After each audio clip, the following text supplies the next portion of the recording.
Yo! Welcome back to the second channel. Now today I'm going to be reacting to 10 Terrifying True Scary Stories, Volume 7 by Mr. Nightmare. I said I was going to react to it on my main channel because I just uploaded a video on my main channel. Link in the description, you can check that out. Now I've seen pretty much all of Mr. Nightmare's videos. I react to most of them on my main channel. Again, link in the description. But 10 Terrifying True Scary Stories, these videos are like, yeah, 24 is the length of the video. That's why I decided to put on here, because it's a long-ass video. And I'm like, fuck, yeah, that's going to be good for views. Now, for real though, these are usually the scariest. And since I haven't shown much love to my second channel, 3 videos in like the past 5 months. I mean, one was only 5 months ago, and then the other 2 were like within, I think they're within this month, or within a month. But yeah, you gotta show some love to the second channel, because I was going to upload on here, but I didn't. So, and I started my new gaming series on my main channel, so I was going to put it on my second channel, because that's probably where I'm set. I'm going to put most of the gaming videos and challenge videos and lists I create, but I didn't, so let's just put it on here. I like to use my headphones for these, because it's like the noise echoes and shit, so it's a lot more scarier. When the jump scares are like when the big thuds kick in, it's scary as fuck. When I was 15, I had my first girlfriend. We lived in an upper-class area, very quiet and peaceful streets. My girlfriend Casey also lived 2 blocks away, so I could walk to her house almost nightly.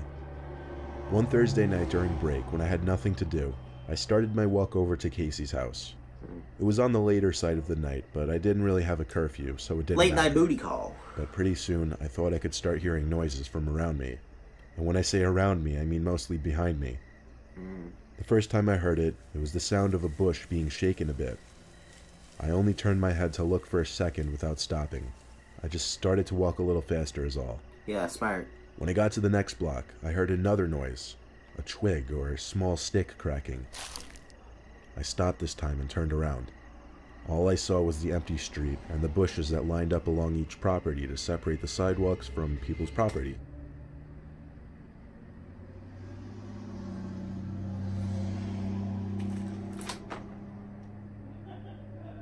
Oh, it's just my parents. I thought I heard something. Like, I thought I heard someone walking, like, right behind me. It's these fucking headphones, swear to God. Ignore me. I'm probably not going to be pausing a lot, because this video is going to be long, and I don't want to do that much editing, to be honest. And, yeah. It's funny, I'm used to bobbing my head for these, because I usually listen to music, so I'm just getting ready to, like, hey, jam out to it. No, I just sit here silent, say some random shit. That's why everybody loves these. Basically, next to the street was a wall of bushes, and I didn't see anyone or anything that could be making these weird sounds. I picked up the pace even more, and I was reaching the home stretch to Casey's house. Of course, there was another sound again, this time more like footsteps. Quick, light footsteps. I turned again without stopping. No one, nothing. I could see Casey's house now. I called, and she picked up right away. I told her how freaked out I was getting because I kept hearing noises. I walked around the bushes surrounding her driveway and stepped onto her property. I noticed her staring out her bedroom window upstairs. She waved at me as she left on the phone, and I waved back. Then she asked me, "Who's that guy right behind you?" I turned right around and saw a fully grown man crouch walking maybe 10 feet in back of me. I screamed and ran for the door and started pounding on it. The man grabbed me and tried to put me in some kind of headlock, but he... Yeah, see, crouch walking I wouldn't be like, who's that guy with you? Because most likely, if he's crouch walking and he's a grown-ass man, he probably doesn't know. He's not going to be like, yeah, that's my plug, that's Phil. He tags along all the time. Group sex is his thing. Don't worry, he won't rape you. He just wants to know if you're down. Like, he's, like, I would have been like, I would have said, just to him, I would have been like, did you bring a creepy old man with you? No? Then fucking run. Like, I would have just said that, honestly. Go and ran away pretty quickly. Casey's mom opened the door with a look of dismay on her face. She let me in and slammed the door shut as Casey came running over. I was out of breath and felt like my heart was beating 1,000 beats a minute. Yeah, and you almost Casey's get raped, mom so it hugged me, does that asked to a few you. questions, then called the police to warn of a dangerous man going around town. Casey's people in mom let me terrible stay over that headlocks. night for obvious reasons, and she drove me home the next day. Yeah. 1, 2, 3, 4, 5, 6. We still have 5 left. Probably every, like, second video, I guess. It was a dangerously stormy night. Everyone in my family was doing their own thing. I was in my room watching TV, my parents were in the living room watching some comedy show, and my sister was playing video games upstairs. I usually enjoyed stormy nights like this because it made me feel relaxed. Yeah. I was relaxed until nice. There was a It's monstrous nice bang hear. on my window. I jumped up and looked outside. There was someone outside my window, but the large amount of rain pouring down the window kind of blurred his face. He started pounding at my window. It sounded like he was screaming for help. I opened the window just a crack, and he screamed in, "Let me in, I'm hurt." The rain was so loud I had to scream at him to come around front, then I shut my window. I ran outside to the living room to tell my dad that some man who seems to be in distress is screaming for help outside. And then came the knocks and shouts for help outside our front door. My dad was about to open the front door, but I stopped him. I said wait, because I wasn't sure if it was a good idea. That's most likely the good idea, is to not let him in. I mean, you crack open your window, he's like, "Hey, please help me, I'm hurt." Are you with anybody? No? Why you hurt? Someone stab you with a pencil? Someone poke you in the eye real hard? Huh? Fucker? You better tell me, explain, or else I'm not letting you into my house. I'll fucking hurt you, I'll show you hurt. Just make sure, if some weird guy's banging on your door, just like, or like banging on your fucking window, normally, people would know that to go to the front door.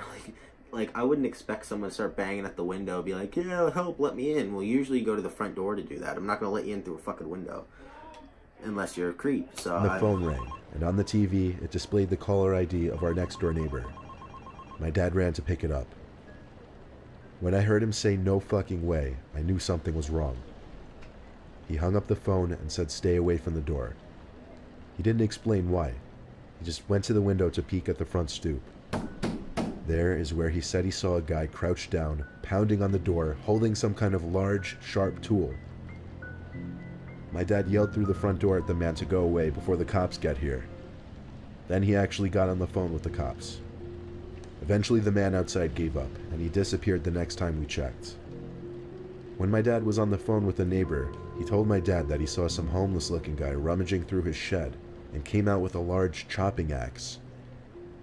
The cops found the crazed man wandering around the streets, and it made it in the newspaper a few days later. Oh yeah, that's some stuff. You know it's a big deal what's in the fucking newspaper. Alright. Story number 3. One night when I was a really young kid, I was in the living room watching my favorite cartoon. I had the TV pretty loud, but I thought I could hear my mom calling my name from downstairs. I called back, "What?" She didn't answer, so I guess she couldn't hear me. I heard her call me again, so I went down to the basement. The lights were off, so halfway down I called for my mom. She didn't answer. I didn't know where she could be calling me from, but one thing was for certain though, she wasn't in the basement. I started going back up the stairs, but before I even got to the top stair, I heard my mom's voice again from down in the basement calling my name. I looked down into the pitch blackness. I ran back up to the top step, turned on the lights, and walked halfway back down, peeking into the basement. I didn't see my mom anywhere down there. If the lights aren't on, you should know nobody's just gonna walk around the darkness in the basement and call out my name. Like, and this is the other thing, if it was his mom, like, you'd be able to tell what your mom's voice hears like, especially by the amount of times they yell your name. If it was some pervert, how the hell would you know his name, and how would you know to sound like his mom? Maybe he has like a voice recording thing, I don't know. Suddenly, I got a huge rush of horror. I ran up the stairs basically crying for my mom. She came rushing down the stairs from upstairs, and I cried to her that something was calling me from downstairs that sounded just like her. She swore to me that she hadn't been calling me. She went down to the basement to check and make me feel better, but I didn't feel better. I'm sure she didn't believe me. Why would she? I was a little kid. But I still know that I heard what I heard. Well, that was a short story. Oh, he's saying some paranormal stuff. Oh, okay. He's saying it's some sort of paranormal thing. Okay, I was just trying to creep My grandpa recently told me a story. It was about a night he took his dog for a walk. He used to have a small Boston Terrier named Sherry. Listen, come here, Sonny. You ever hear the story that I told most of all the other grandchildren about the homeless guy that does the helicopter when I take my dog out for a walk? Who he named after an old friend of his who passed away. My grandpa lives That's like nice. 2 hours from us on a farm, and there's not much that goes on there. He lives with his wife Marianne, who he married like 15 years back. Every day, Marianne would take Sherry for a walk in the morning, and my grandpa would take her for a walk in the evening. On a regular walk during sunset, my grandpa was walking Sherry down the usual dirt path that ran along the woods next to their property. My grandpa passed by another person on the trail who Sherry instinctively barked and pulled towards like most dogs do when they see strangers. My grandpa said hello to the stranger, who had a large hood up, but the stranger just walked past without even batting an eye. So he and the dog kept walking. Sherry kept looking back every so often and barking, however. My grandpa would tell him to shush and yank at the leash to keep him walking. Eventually, my grandpa would turn around to look at what Sherry could be barking at. The stranger who passed him by a few minutes earlier was stalking him from behind a tree in the near distance. My grandpa decided to pick up the pace as fast as possible. At his old age, he always carries pepper spray in his big coat pocket just in case. He was getting closer to the house when Smart old suddenly he man. heard clicks from the leaves on the ground inches behind him. But before he could turn, he felt the warmth of a glove cover his mouth and nose, preventing him from screaming or breathing. My grandpa says he could hear Sherry barking and biting at the stranger, which might have helped in loosening the man's grip a little. My grandpa says he struggled to grab the pepper spray out from his pocket, but when he did, he sprayed it at least 10 times and continued spraying it even after the man who was holding him let go and started to scream. My grandpa came as Knocks close him on the ground. He's just laying on the ground. He just goes, shh. Just as he's just fucking sitting on the as ground. he could to a run to escape back to his Dick. house. He was perfectly okay. I mean, physically, maybe not mentally. That would scare me.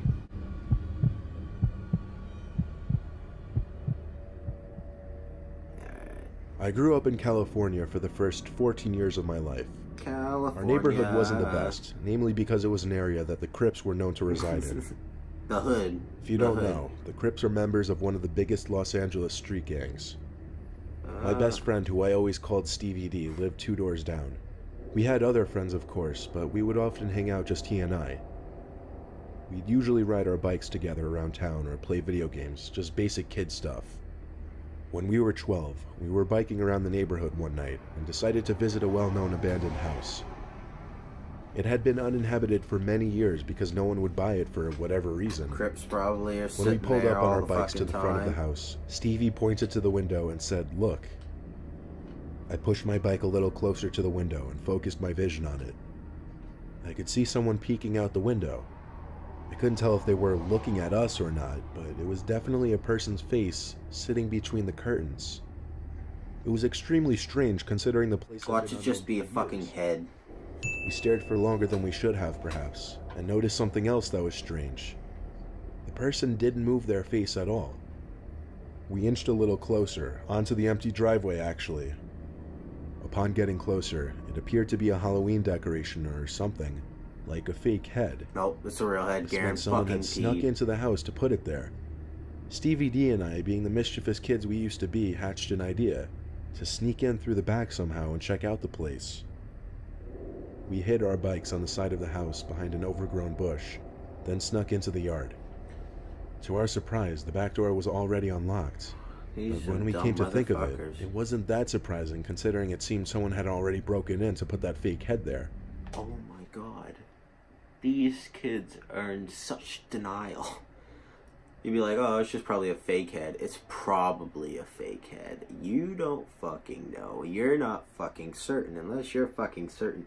Unless it has a fucking like cuts in its eyes or something like that. Fake blood, or you can tell it when it's plastic. Monster Mash is playing in the fucking background. I would not go near that shit. We I wouldn't stepped think into it the was a house, Halloween but we didn't want to decoration. turn the lights on and expose the fact that we were in the house. It was dark in there, but not pitch black, so we could make our way through the house. We got to the living room first because we wanted to check out that fake head thing at the window. It smelled really bad in that room, though. That would have been the fucking red flag. Be like, oh shit, smells bad.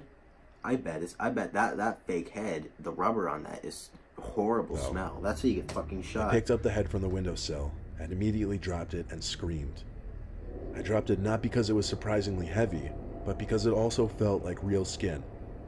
I saw a dark liquid pouring out from the bottom of the head that was now on the floor. It was blood. It was a real human head. There were 2 cracks in the ceiling above us. Stevie and I looked at each other with our mouths hanging open. We ran for the back door and got back on our bikes to get the hell out of there. Anyone in our immediate area learned pretty soon that the head belonged to a victim of the Crips, who apparently placed the head there as some kind of message.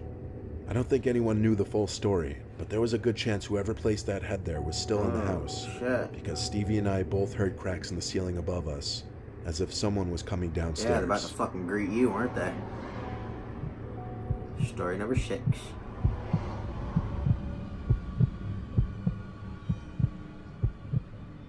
Last year, a guy came to my house's door around 9 p.m.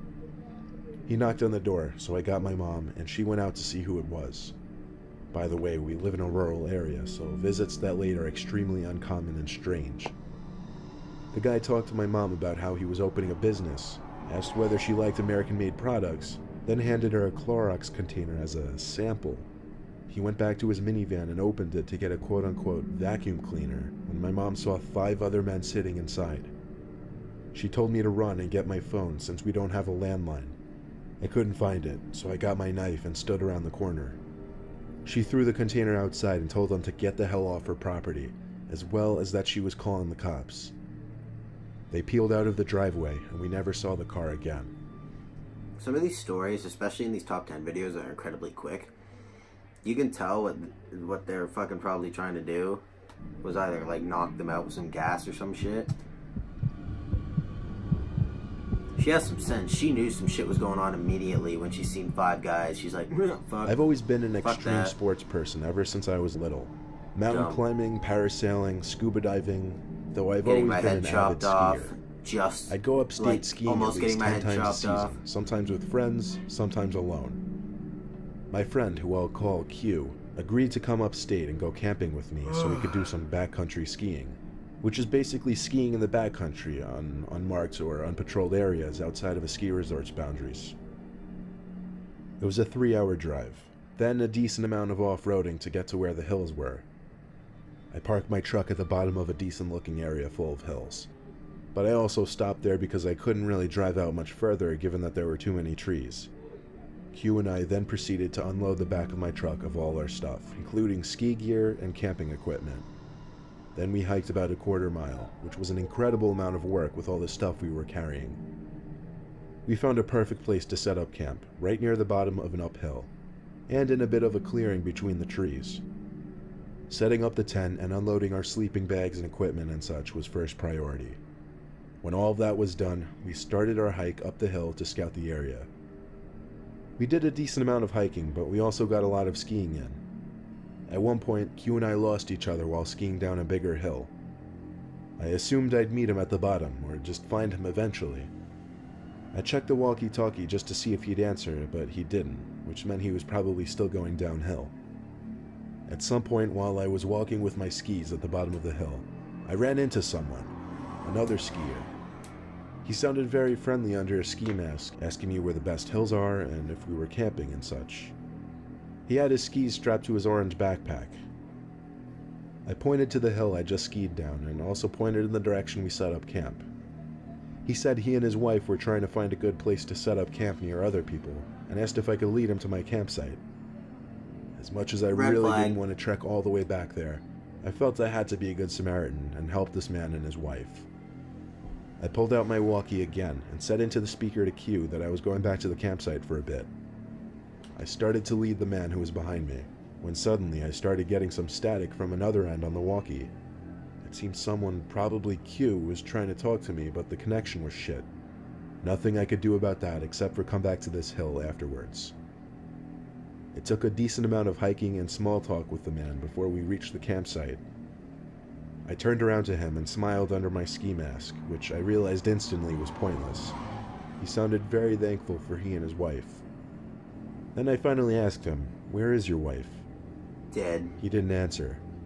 He started to walk. What wife? Pow, pow, pow, pow. No fucking shit. As soon as he would have said, yeah, can you show me where you guys are sleeping tonight? I would have fucking got creeped out and be like, you know what? No. Closer to me. At first I thought nothing of it, but for some reason, something about his skis and backpack just struck me. They belonged to Q. For a split second I thought, is this Q? Is he pranking me? But it wasn't possible. The voice was too different from Q.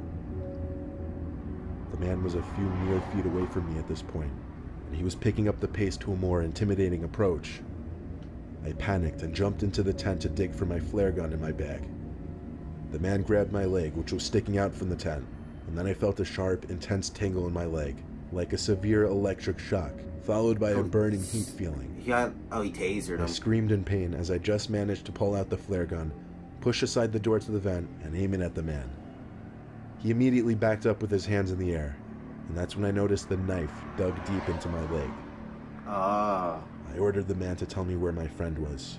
He answered quickly, saying near the bottom of the hill he found me at. I told the man to stand still while I called 911 to request an immediate rescue. But the man took off quite easily while I was on the phone. There wasn't much I could do with one single flare gun. Bro, all you gotta do is call him up and keep pointing it at him. Isn't a flare gun like a little, like, it looks like a little spark or a little flame sort of thing? So, like, if they run away, you just poof, flare at them. Like, that's what it is on GTA. It's just like a little thing, and you can shoot it at them and light them on fire, because it's like a little spark when you shoot it off. God. I felt like I was waiting there in the cold with my bleeding leg forever, until finally the reassuring sound of a rescue helicopter swooped overhead, and I shot my flare gun. I cannot believe I was actually picked up by a helicopter, in which I helped locate my friend laying in the snow in the middle of the hill. He was unconscious, and he had also been stabbed twice in the leg, then robbed. He tried talking to me through the walkie-talkie while he was losing consciousness, but the connection was bad. We both went to the hospital, but we're fine today.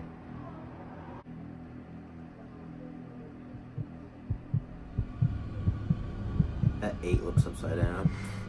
I don't know why it looks like a smaller... I lived in a small college town, and my apartment complex was walking distance from the bar/downtown area. One weekday night, I stepped out on our front porch to smoke a cigarette or two. I was up late studying. I brought my textbook with me and laid down on the stairs while I smoked. A girl who I had never met before, but who lived one apartment over on the ground floor, came home from downtown. She was by herself, and you could tell from her walk she had been drinking. She got in her apartment and barely got the door closed before some guy, who came out of nowhere, knocked on her door. She opened, and I noticed he introduced himself, which was weird because it was like 2:30 in the morning. Who comes to a random girl's apartment at that time? So I decided to stay outside and pay attention. They ended up talking for over 10 minutes. She later acknowledged how weird the situation was, but did not know how to end the conversation. He would do the creepiest things, like he reached up and stroked her hair at least 3 times, and he would try to slowly inch his way closer to her in the door. I made a point of being loud with my textbook so he would know I was there, and he disappeared as eerily as he came. We called the cops, and days later they had the girl and I sit with a sketch artist. As soon as the sketch was made public, floods of calls came in. The guy turned out to be a serial rapist who followed lone girls home from bars and pretended to be a cab offering them a ride. This girl just got lucky because she lived so close to the bars, he didn't get a chance to pull the cab routine.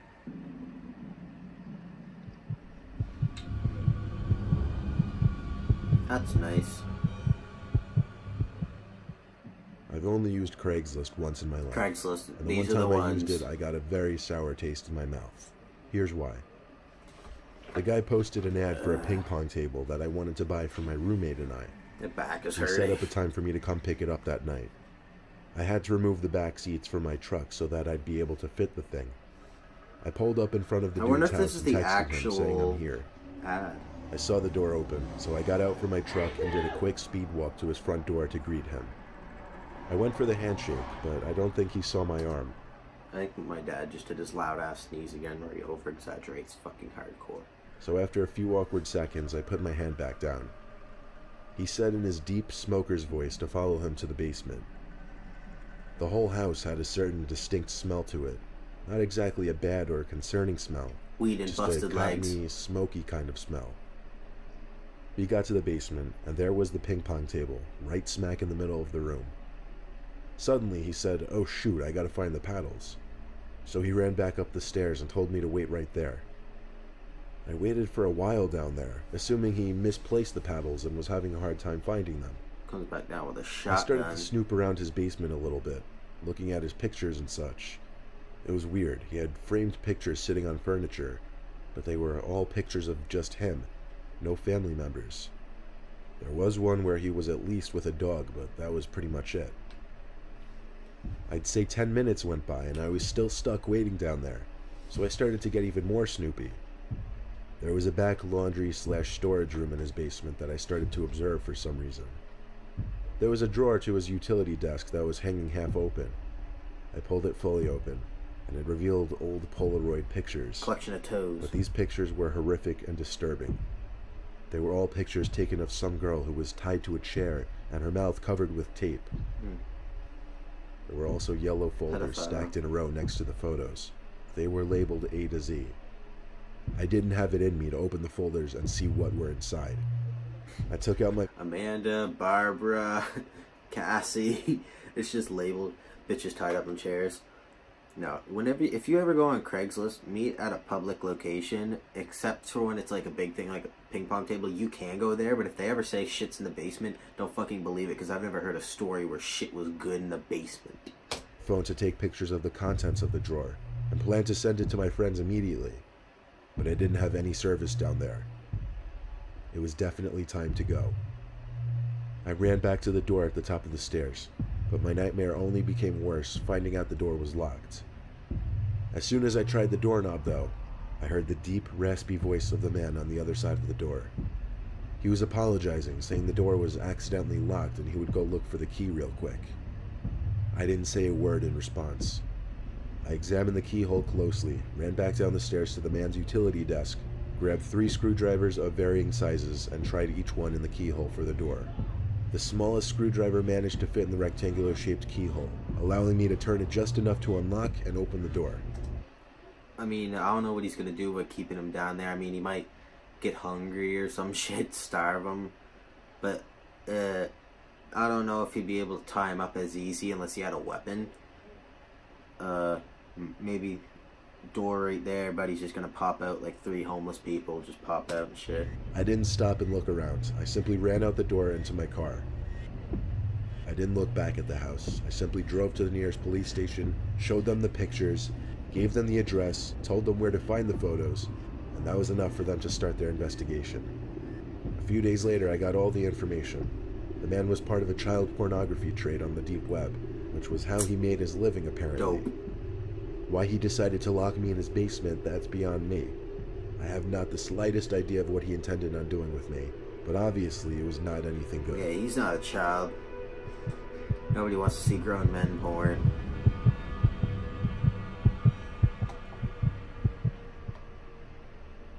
I used to babysit in my teenage years. When I was 14, I babysat for a 6-year-old boy named Cody once. His parents left me with few instructions other than to order a pizza for dinner and not let him go in their room. They also left me with an interesting comment, that Cody tends to act different than other kids and that he'll talk to himself or his imaginary friend, especially when he played with his toys. Ghosts. So, it was midday, Pervert, pouring outside. in the closet. I was watching some old Legos. Wipeout show that used to be on TV in the early 2000s. Cody was on the floor playing with Wipeout was the shit. Wipeout was fucking awesome. his toys that were scattered across That the was living my room. shit.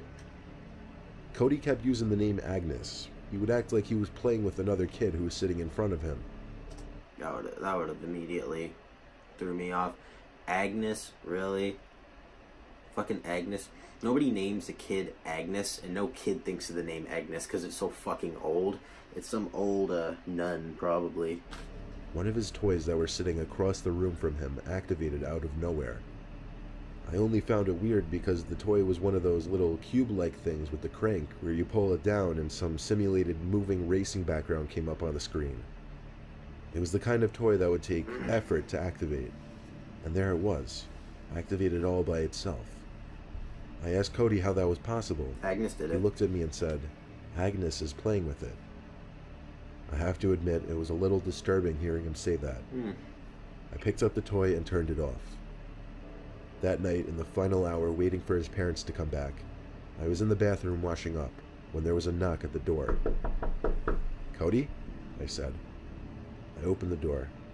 Cody wasn't there. I looked into the hallway for Cody. One of the doors at the end of the hall started to creak open slowly, like really slowly. I turned off the lights of the bathroom and walked into the room expecting to see Cody playing around, trying to scare me.